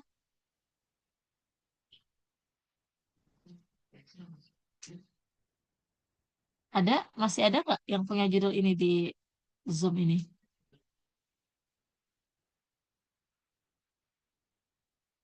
Nggak ada ya? Nah, ini mungkin buat semuanya juga aja ya, karena ini belum eh, ada pemiliknya. Nah, ini jadi kalau kita menganalisis kemampuan komunikasi matematis, tapi melalui model pembelajaran, ini kan eh, kurang jelas ya maksudnya apa gitu ya. Kalau misalnya kita mau model pembelajaran ini kita terapkan, kemudian setelah itu kita ukur kemampuan komunikasi matematisnya, gitu ya. Berarti kan dia eh, eksperimen, gitu ya. Atau, oh saya mau ngukurnya itu Bu, tapi nggak secara kuantitatif. Tapi kan berarti kan bisa PTK kan? Jadi meningkatkan kemampuan komunikasi matematis siswa melalui penerapan model PMR gitu ya. Kalau kalau ini dua hal ini yang dikaji, dua variabel ini, kemampuan komunikasi dan juga model PMR, nah kemungkinan sih penelitiannya itu eksperimen atau PTK ya, bukan analisis. Itu ya, mungkin ini buat yang lain juga ya, supaya paham maksudnya apa gitu ya. Kalau analisis itu ya berarti eh, yang dianalisis kemampuannya, misalnya ya dalam apa seperti itu ya. Oke, yang berikutnya peningkatan pemahaman konsep eh, bilangan bulat melalui pendekatan CTL di kelas 8. Oke, ini bisa ya, cuma tadi sama ini seperti RME ya. CTL itu ada beberapa yang bilang itu pendekatan, ada beberapa juga yang bilang itu model. Nah, nanti tolong dikaji kembali ya teorinya.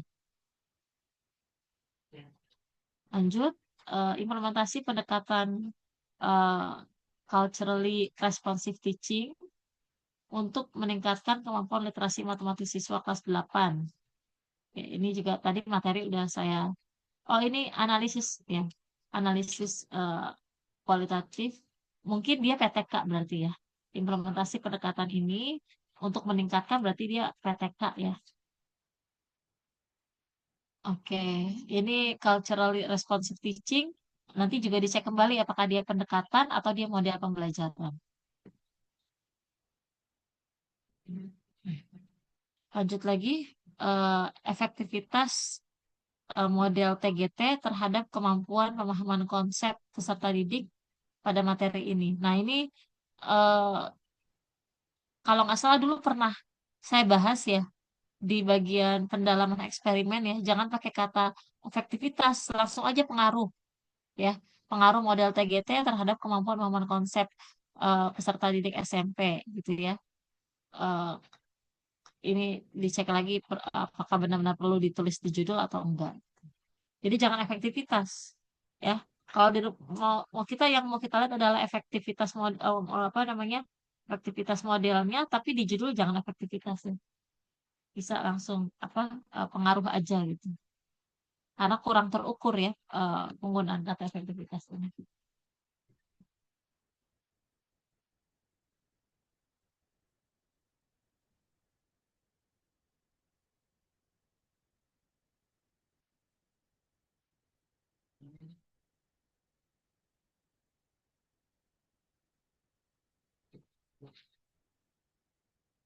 Baik, lanjut.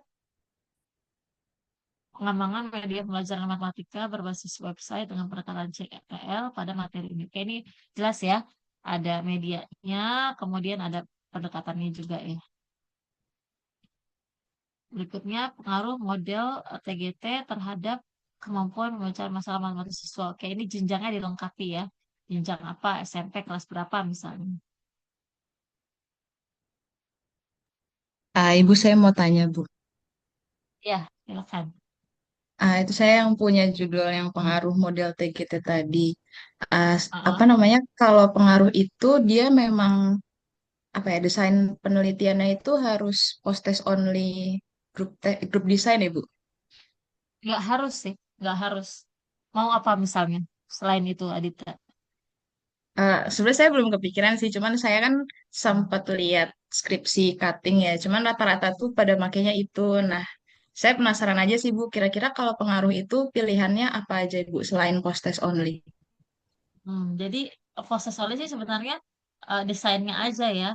Dia adanya cuma di post-test itu kan mengukurnya yang untuk membandingkan ini yang tadi alasannya yang saya bilang gitu karena kalau dia kemampuan kognitif yang diukur itu nggak relevan kalau kita eh, apa namanya kita adakan pretest gitu karena kan pretest itu dia belum belajar materi itu terus udah kita kasih tes nah kemudian setelah itu kita kasih pembelajaran habis itu dites lagi dengan soal yang sama nanti ada bias lah gitu ya nah, makanya kebanyakan post test only gitu karena sebetulnya cukup mengukur eh, pengaruh terhadap kemampuannya dengan hanya ngetes di akhir gitu cukup dengan itu gitu jadi makanya kebanyakan desainnya post test only gitu Oh, berarti kalau misalnya kalau ada pretest itu soal pretest dan post-test itu sebenarnya sama ya Bu? betul jadi kayak misalnya ukur motivasi nih ya ukur motivasi kalau bukan kognitif ya afektif misalnya atau kita ngukur motivasi sebelum penerapan model TGT nih di awal pembelajaran kita dites kan siswa tuh dites motivasinya berapa skornya oke itu kan eh, nggak berkaitan kan dengan materi yang akan diajarkan tuh ya. Kemudian setelah itu pembelajaran lah selama beberapa pertemuan dengan model TGT. Nah, di akhir dites lagi motivasinya. Gimana kira-kira? Nah, itu kan nggak bias kan? Karena memang di awal motivasinya dites pas belum ada perlakuan dan nggak masalah, belum ada pembelajaran tapi udah dites motivasi kan motivasi nggak berkaitan dengan materi kan. Nah, di akhirnya dites lagi gitu. Tapi kalau misalnya kognitif tadi kan nanti akan ada bias gitu. Walaupun ada juga sih peneliti yang meneliti tetap ada pretestnya, tetap ada postesnya itu nggak masalah lagi. Yang penting ada rasionalisasinya gitu. Oh, Kenapa begitu harus ya ada Bu. pretest postes? Mm-mm. Oh ya, baik Ibu. Berarti itu ya, kalau yang tadi Ibu bilang itu lebih baiknya adanya pra penelitian ya Bu. Apa tes pra Iya betul, penelitian ya, bukan betul. apa pretest. Ada, Oh ya, baik ya Ibu. Terima kognitif kasih juga Ibu. ada pretest. Ya sama-sama. Karena kalau ada pretest, ada postes nanti nilai yang diambil itu adalah gain-nya ya. And gain-nya nilai gain-nya itu artinya eh, perubahannya, peningkatannya gitu. Bukan ya skornya gitu. Kalau di postes kan sebenarnya kita cukup cukup apa ambil skor satu skor itu aja kan untuk nilai yang Y-nya itu. Oke, lanjut Ah, ya. baik Ibu. Pengembangan Ibu, modul pembelajaran berbasis ya. tadi yang nomor 22 itu punya saya, Bu, tapi dibahas nggak ya, Bu, tadi? Soalnya saya nggak dengar. Oh iya belum. Ya, maaf maaf Ya, kelewat Bu. ya. Tapi Analisis saya, kemampuan. Bu, Mhm. saya mau ganti nggak jadi yang itu, Bu. Oh, tapi udah ditulis belum? Iya, saya iniin di chat ya, Bu. Di chat Zoom ya, coba silakan. Oke, sambil tunggu saya lanjut dulu ya ke yang lain. Ini eh, pengembangan modul pembelajaran berbasis LME pada materi ini. Oke, ya, ini juga ya secara judul aman ya. Eh, Jelas yang dikembangkan adalah modul, kemudian dengan RME ya, materinya Pitagoras. Lanjut, pengaruh penerapan model pembelajaran kooperatif. Nah, mungkin ini berarti tipe TPS ya, dalam meningkatkan pemahaman konsep eh, trigonometri. Berarti ini udah eh, jelas materinya ya. Mungkin jangan konsep trigonometri ya, tapi misalnya pemahaman konsep matematis pada materi trigonometri gitu ya. Kalau memang harus trigonometri gitu. Oh, dan ini juga belum ada juga.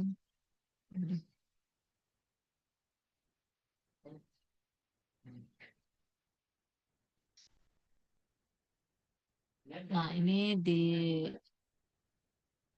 chat box. Anita, pengaruh metode peer teaching terhadap kemampuan pemahaman konsep matematis. Ini eksperimen pengaruh ya. Oke, ini jelas metodenya peer teaching, kemudian kemampuannya pemahaman konsep. Nah, ini paling siswanya aja diperjelas ya, jenjangnya. Siswa SMP atau SMA kelas berapa gitu ya, Anita ya. Baik Ibu, terus saya mau nanya Bu, kalau misalnya mau eh, metodenya saya ganti jadi kuali, berarti judulnya jadi penerapan metode peer teaching gitu, itu boleh Bu? Iya, betul. Penerapan metode peer teaching eh, untuk meningkatkan kemampuan gitu ya. Baik, terima kasih Bu. Iya, sama-sama. Oke, ini pengembangan aplikasi berbasis Android menggunakan Adobe Animate CC dengan pendekatan CTL sebagai media pembelajaran pada materi Pythagoras. Oke, ini juga bisa ya, sudah masuk semua variabelnya. Tapi nanti dicek lagi ada ini enggak ya, apa namanya, batasan jumlah kata ya. Ini kan panjang. Nanti dicek aja di panduannya ya, kalau nggak salah ada batasan berapa kata gitu. Ini eh, melebihi enggak gitu. Ibu, maaf Nah, itu kan saya. hmm, Saya izin bertanya boleh nggak ya, Bu? ya silakan Irsyad. Silakan Irsyad. Kan itu kan disiskan siswa kelas 8 Bu ya. Eh Mm-mm. itu tuh buat misalnya nanti kan uji coba itu tuh di misalnya di satu sekolah itu di misalnya di satu angkatan gitu Bu. Itu Ya, misalnya itu boleh di satu sekolah aja apa emang harus ke beberapa sekolah juga Bu? satu sekolah aja. Kalau pengembangan cukup satu sekolah. Jadi nanti kan ada uji coba skala kecil, ada uji coba skala besar. Nah, coba skala kecilnya, misalnya satu guru, 10 siswa. Dari situ kan nanti dapat feedback kan, apa yang harus diperbaiki. Nah, berikutnya uji coba skala besar. Di sekolah yang sama, nah itu nanti, tapi lebih besar, lebih banyak respondennya. Misalnya 3 guru, 30 siswa gitu. Oke oke baik Bu. Terima kasih Bu. Ya, mungkin ini Irsyad, ini yang sebagai media pembelajaran mungkin bisa dihilangkan kali ya supaya nggak terlalu panjang. Ini cukup pengembangan aplikasi berbasis Android dengan menggunakan Adobe Animate CC dengan pendekatan CTL pada materi teorema Pythagoras gitu. Nggak usah pakai sebagai media pembelajaran, Ya kepanjangan. Bu.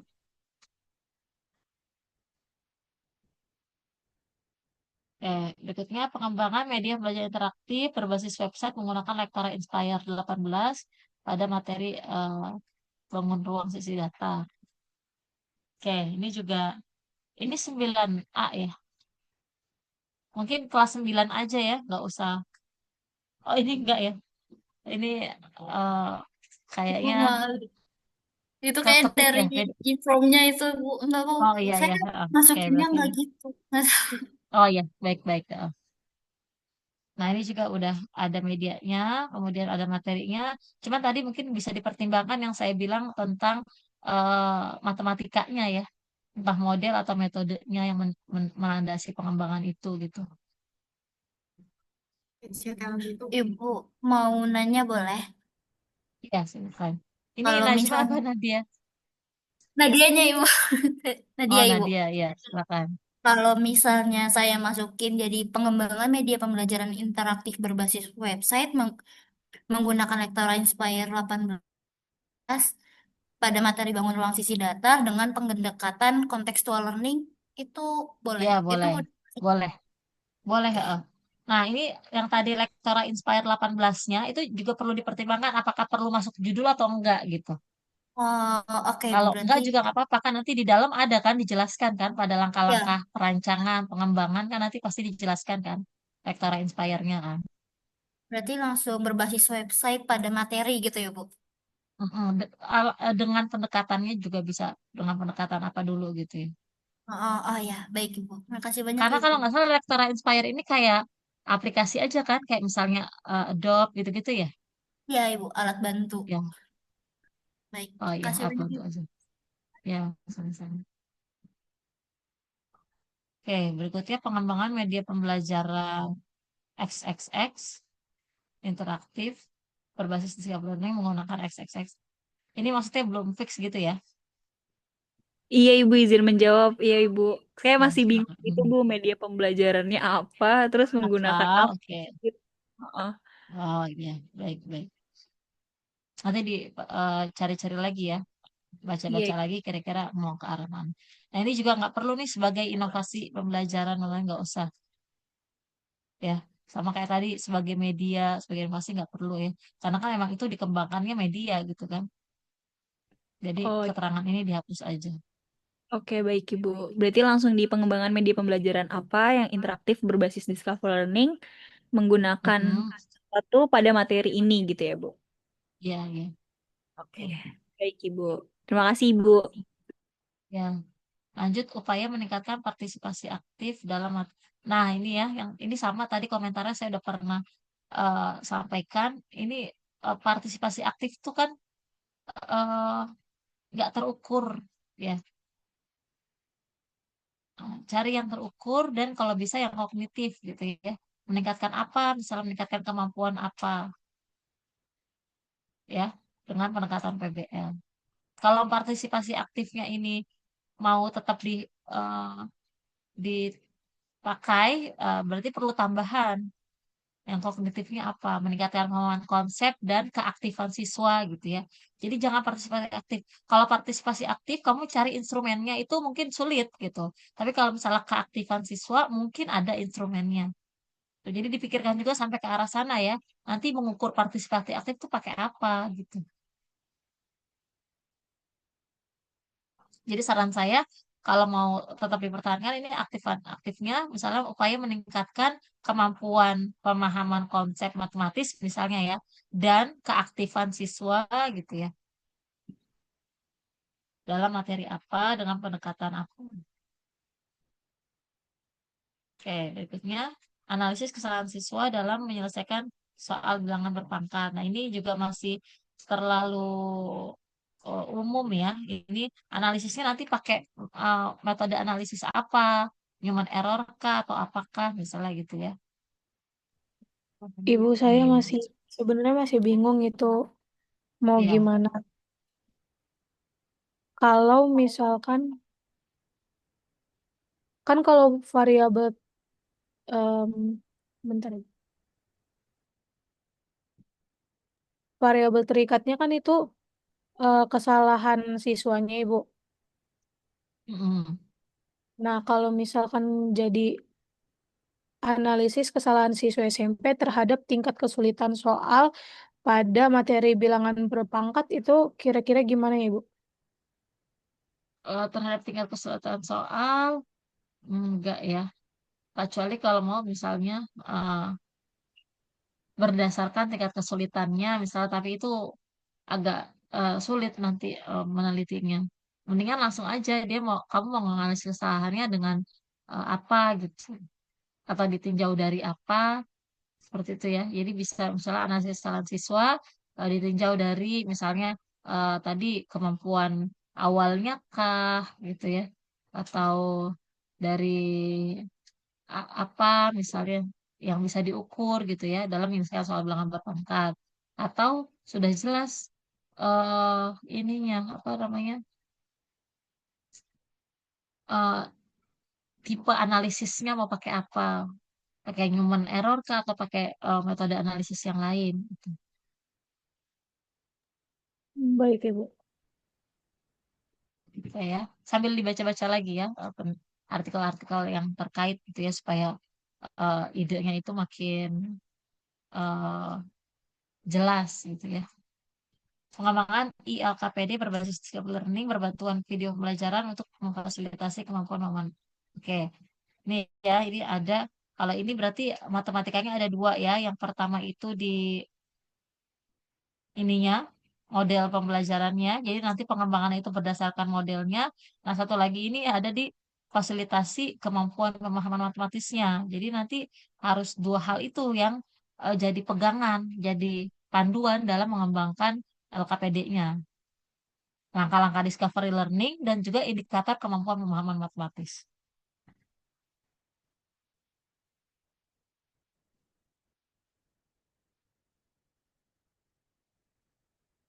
Oke, lanjut.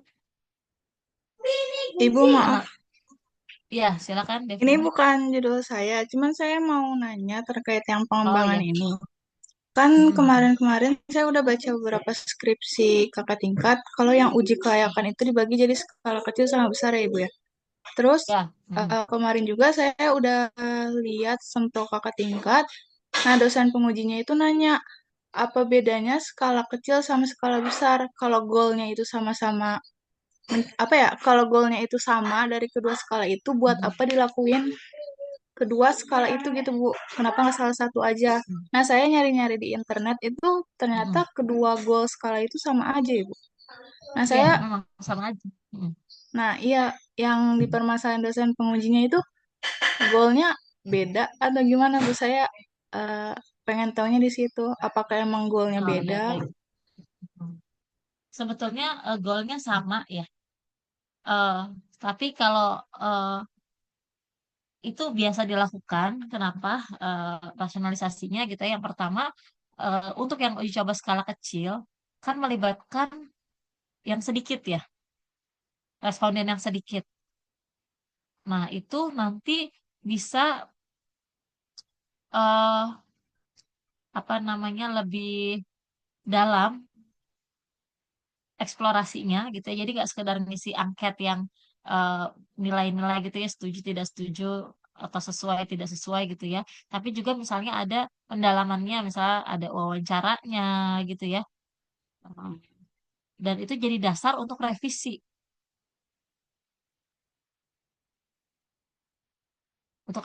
gitu. Jadi setelah eh, sudah selesai, kemudian diperbaiki. Nah, berikutnya kan diuji coba lagi kan hasil revisinya. Bedanya mungkin di situ.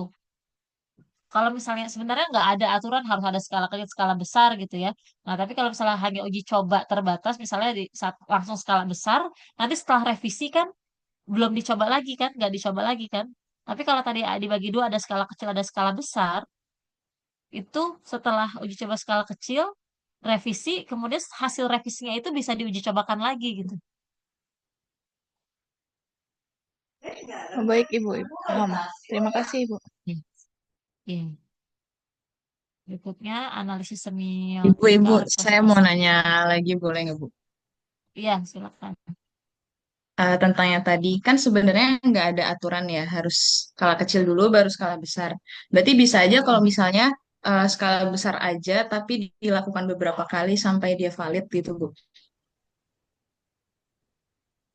Kalau ya biasanya sih kalau kamu ngembangin media langsung valid sekali uji coba juga nggak usah berkali-kali. Oh gitu ya Bu. Jadi sebenarnya lebih emang Ya, apa ya? Karena biasanya skala kecil terus skala besar, jadi lebih baik kayak gitu aja ya Bu. nggak kayak gitu. Tadi alasannya kayak tadi. Karena kalau misalnya langsung skala kecil itu kita bisa lebih dalam kan eksplorasinya.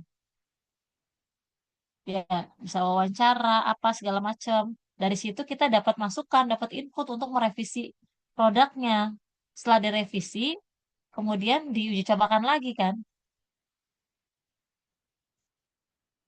Nah, kalau Oh langsung iya. ke skala besar, langsung skala besar tadi, itu kan berarti nanti dari hasil itu kan ada input, kita revisi, ada masukan gitu ya, kita revisi. Nah, setelah itu kan nggak diuji cobakan lagi gitu.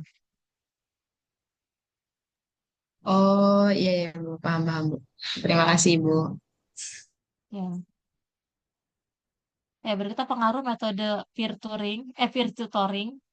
terhadap hasil belajar. Nah, ini ya yang tadi saya bilang, jangan hasil belajar, ya. Harus kemampuan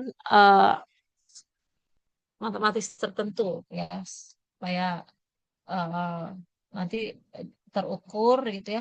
Kemudian soal untuk mengukurnya itu juga kita susun berdasarkan indikator kemampuan tersebut ya. Hindari ya hasil belajar, prestasi belajar yang umum gitu.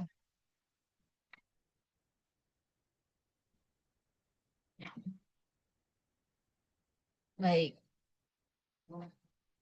Tadi mana tadi? Oh, ini ya.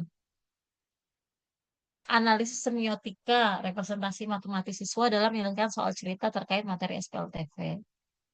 Oke.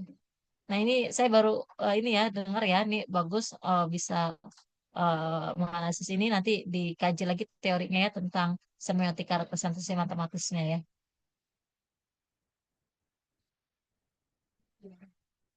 Lanjut tadi yang peer tutoring udah saya bahas, jangan hasil belajar. Berikutnya desain aktivitas eh, matematika berbasis masalah sosial untuk materi persamaan yang variable. Oke, akhirnya ada desain research. Ini punya siapa? Saya Ibu. Siapa? Aska.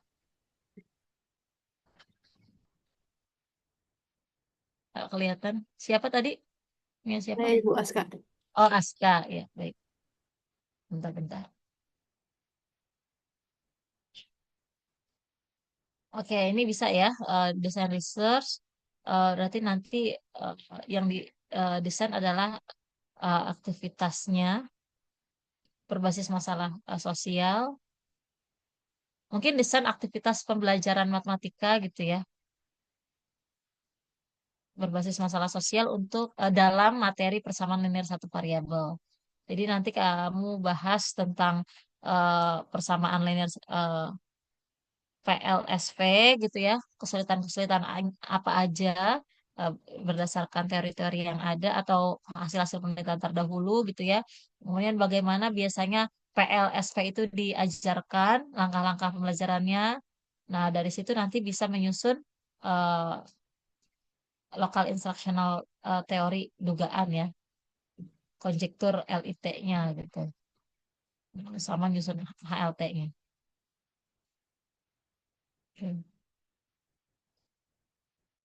Lanjut yang PTK. Ini alhamdulillah ada desain research ya. Dari 38 ada satu desain research. Mudah-mudahan bisa berlanjut ya apa namanya? Proposal penelitian ini lanjut ke skripsi gitu ya. Berikutnya, upaya meningkatkan kemampuan komunikasi matematis melalui pembelajaran kooperatif tipe NHT pada materi bilangan bulat. Oke, ini juga udah jelas ya. Ada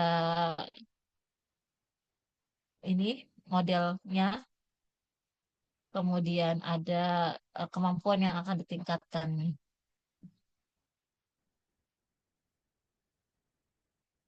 Baik. Berikutnya penggunaan Maaf metode Ibu, match. Iya, silakan. saya izin bertanya dulu Ibu yang tadi PTK. Nah ya, Iya, nah kalau misalkan tadi kan katanya pas penelitian tuh bisa kita lakuin pas PKM ya Bu. Nah kalau ternyata iya pas harusnya. kita, ya kalau misalkan kita coba pas neliti itu ternyata kita nggak nemuin kekurangan siswa di materi atau kemampuan yang kita ambil itu Bu, apakah kita harus ganti gitu Bu, melihat kondisi sekolahnya atau bagaimana Bu? Iya, pokoknya harus ada dasarnya ya. Kenapa kita mau meningkatkan kemampuan itu? Kalau emang nggak ada masalah, kenapa harus ditingkatkan? Gitu ya.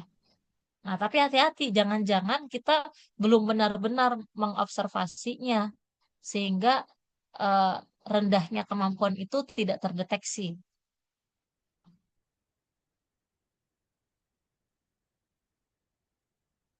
Bisa dipahami nggak?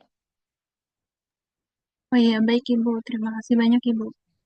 Ya, sama-sama. Berikutnya penggunaan metode make match untuk meningkatkan aktivitas. Nah, ini juga ya, jangan hasil belajar. Kalau aktivitas nanti juga perlu dicari ya instrumennya, bagaimana mengukur aktivitas belajar siswa. Mungkin ini jangan penggunaan juga tapi penerapan ya, penerapan metode make match untuk meningkatkan kemampuan apa dan aktivitas belajar siswa misalnya gitu ya pada materi bangun datar kelas 7. Jangan hasil belajar. Itu saya berulang kali ya bilang jangan hasil belajar. Bukan haram sih, bukannya nggak boleh gitu ya, tapi ya itu udah kurang relevan ya sekarang itu kalau hasil belajar. Lalu kita pengembangan website edukatif berbasis gamifikasi dengan pendekatan TGT untuk siswa. Siswa kelas berapa, materinya apa, ini dilengkapi lagi ya. Tapi ini udah ada website basis gamifikasi dengan TGT. Oke, ini udah jelas, tinggal ditambahin ini siswa siswa apa, materi apa. Terakhir, pengaruh model RME terhadap kemampuan pemecahan masalah matematik siswa SMP pada materi peluang. Nah, ini karena ini eksperimen, ini untuk materinya dipertimbangkan apakah harus peluang atau bagaimana gitu ya. Kalau misalnya nggak harus di peluang, artinya ini bukan satu yang mendasar sekali, materi ini itu bisa dihilangkan dari judul, tapi tetap dibahas di proposalnya gitu ya. Justru yang penting adalah siswa SMP misalnya kelas berapa gitu ya. Atau kalau misalnya kalau udah jelas materi peluang kan berarti udah jelas kelasnya ya. Atau sampai SMP aja sebenarnya nggak masalah ya kalau untuk eksperimen. Kan dia nanti di apa namanya digeneralisasi ya. Siapa populasinya itu kan siswa SMP di sekolah tersebut misalnya gitu ya. Oke, sudah semua dibahas judulnya. Alhamdulillah sudah eh, menginput semua ya, walaupun tadi ada beberapa yang mungkin perlu diperbaiki lagi atau masih eh, gambaran kasarnya gitu ya, belum detail. Ini masih ada waktu untuk memfiksasi ya judulnya. Tolong diakomodasi tadi saran-saran saya ya berkaitan dengan hal-hal yang perlu diperbaiki untuk masing-masing jenis penelitian gitu ya. Ada yang silakan Gracia. Ibu, tadi kan saya yang nomor 31 yang pendek itu, Ibu. Kalau misalkan, Ya, kenapa Ibu? Berpangkat. ya silakan. Gimana? Oh, yang tadi analisis kesalahan siswa SMP yang bilangan berpangkat. Kalau misalkan jadi gini, Bu, saya kirim dari chat grup Zoom. Oke, analisis kesalahan siswa SMP ditinjau dari kemampuan pemahaman konsep dalam menyelesaikan soal bilangan berpangkat. Oke, berarti tapi nanti harus jelas bagaimana kamu mengukur kemampuan pemahaman konsepnya. Gimana Itu kira-kira rencananya? iya pakai tes, Ibu.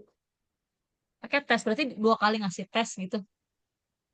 Yang pertama mengetes kemampuan pemahaman konsepnya dulu, udah ketahuan, kemudian tes lagi buat melihat kesalahan siswanya atau seperti apa? Atau tesnya hanya sekali, tapi kemudian dari tes itu kamu kategorikan dulu kemampuan pemahaman konsepnya, baru dari situ membahas kesalahan siswanya. Yang mana kira-kira? Yang kedua, Ibu, sekali. Oh, jadi tesnya sekali, kamu sortir dulu berdasarkan kemampuan pemahaman konsepnya gitu ya. Baru dari situ nanti yang pemahaman konsepnya rendah, itu kesalahannya apa aja gitu maksudnya. Iya, Ibu, benar. Oke, baik. Mungkin sementara masih masuk akal gitu ya. Nanti sambil cari-cari lagi teori-teorinya ya, atau penelitian-penelitian yang terkait. Baik, Ibu. Terima kasih, Ibu. Ya, sama-sama. Oke, Salwa, silakan. Ibu, tadi tuh saya yang di nomor 36 itu kan kosong ya, Ibu. Sebenarnya saya udah ngirim. Cuman saya kirim Oh, yang di gitu. chat Zoom aja kali ya, Ibu. Ya, silakan. Ya. Upaya meningkatkan kemampuan pemahaman konsep atau siswa melalui model pembelajaran Thinking Aloud Pair Problem Solving pada materi skala di kelas 7. Oke, bisa ya ini kemampuannya, model pembelajarannya, sama materinya. Oke. Baik, terima kasih banyak, Ibu. Abdullah, Ibu saya jangan tadi di judul nomor Baru yang ke-40 itu kan ada yang MLB terhadap kemampuan pemecahan masalah, itu nggak apa-apa Bu, sama gitu. Saya juga begitu Nah, iya soalnya. ya betul. Yang tadi saya bilang gitu ya, pasti akan banyak yang kayak gitu kalau misalnya sekedar modelnya sama kemampuannya gitu. Jadi kamu harus punya ciri khas kebaruan atau novelty dari penelitian kalian tuh apa gitu ya. Kalau mau secara tegas dinyatakan di judul, boleh gitu ya. Atau misalnya di judul mau seperti itu aja, tapi nanti isinya yang mendalam dibahasnya. Tuh. Jadi kalau misalnya hanya sekedar itu memang akan banyak sekali peluang sama dengan yang seangkatan atau sama bahkan sama yang sebelumnya gitu ya. Kayak gitu. Jadi memang setiap penelitian itu harus ada kebaruannya. Apa yang membedakan penelitian kalian dengan penelitian-penelitian yang sudah ada? Gitu ya. Jadi tadi kalau misalnya teman-teman tadi ada yang pakai bantuan ini ya, pakai bantuan media kah, pakai bantuan apa gitu ya, atau misalnya pakai teknik tertentu, misal ya sebagai contoh misalnya pakai teknik scaffolding, kan ada ya teknik scaffolding. Nah itu cari aja teknik-teknik pembelajaran, kan ada banyak, ada scaffolding, ada apa teknik-tekniknya, strategi atau teknik pembelajaran. Nah itu bisa jadi kebaruan pada penelitian kalian. Jadi nanti penelitian kalian nggak cuma sekedar pengaruh metode ini atau model ini terhadap kemampuan ini, tapi modelnya itu diterapkannya dengan strategi tertentu, dengan teknik tertentu, atau dengan bantuan media tertentu gitu. Oh, berarti ditambahin teknik atau media gitu bisa ya Bu? Iya, betul, bisa. Mau pakai media tertentu atau pakai teknik tertentu gitu. Tapi kalau bisa, kalau pakai media, kalau bisa jangan ngembangin sendiri medianya, nanti jadi double kerjanya. Kamu eksperimen juga, kamu ngembangin media juga misalnya gitu. Misalnya pakai media yang udah ada gitu. Oke Ibu, terima kasih. Kayak gitu ya. Ya. Bintang, silakan. Baik Ibu, mohon izin bertanya. Saya izin bertanya terkait seminar skripsi. Nanti pada saat SPS, dosen pembimbingnya ditentuin dari pihak Kodi atau kita milih sendiri, terus dapatnya nanti pada saat kapan gitu? Pada saat Oh ya, baik. awal PKM atau Sebenarnya bagaimana? ini, ya baik, saya coba bantu jawab ya, tapi ini mungkin bukan jawaban yang fix gitu ya, karena ya kebijakannya di Korprodi. Tapi kalau melihat yang sebelum-sebelumnya, itu kalian punya judul gitu ya, kemudian kan nanti kalian dapat mata kuliah SPS ya, di semester Ya 7 ya, Ibu, ya. ada dosen pengampu SPS-nya. Nah itu nanti saat itulah kalian dapat pembimbing. Kalau yang sebelumnya, kalian bisa mengajukan pembimbing ya. Jadi eh, apply gitu ya. Apply pembimbing satu, pembimbing dua, tapi tetap nanti keputusannya Korprodi karena tetap dilihat sebaran dosen pembimbingnya. Bisa jadi dosen pembimbing yang ini yang kalian lamar itu dosen itu terus semuanya nih sekelas misalnya gitu ya. Kan nggak mungkin beban kerjanya kan jadi eh, berlebih kan. Sedangkan dosen yang lain mungkin masih masih sedikit mahasiswa bimbingannya. Kayak gitu. Jadi tetap di kalian diberikan kesempatan untuk memilih, tapi tetap nanti keputusan akhirnya itu ditentukan oleh eh Korprodi gitu, bersama dosen pengampu SPS misalnya. Nah, pertanyaan kedua, nah saya mau bertanya kembali. Tadi kan Ibu barusan Ibu bilang pada saat penelitian kenapa kenapa nggak saat berbarengan pada waktu PKM. Nah, karena itu tadi ya, Iya, karena betul. karena apa dapat dosen pembimbing